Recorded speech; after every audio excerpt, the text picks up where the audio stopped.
Before we dig into the geopolitical and grand strategy serious stuff, I just read right before we started recording actually an article in Forbes Australia for which we're interviewed. And you said something, I'm quoting you here. If you've read political theory and political history, the last thing you want to do is radicalize your middle class when your working class is already radicalized. End of quote.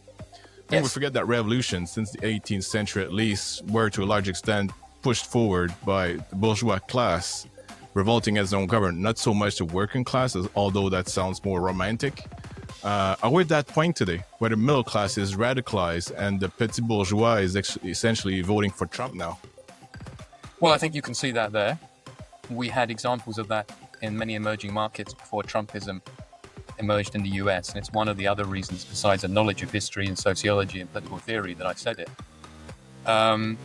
But it remains true. If you look at Western democracies, the working class obviously are not having the best time of it. That goes without saying.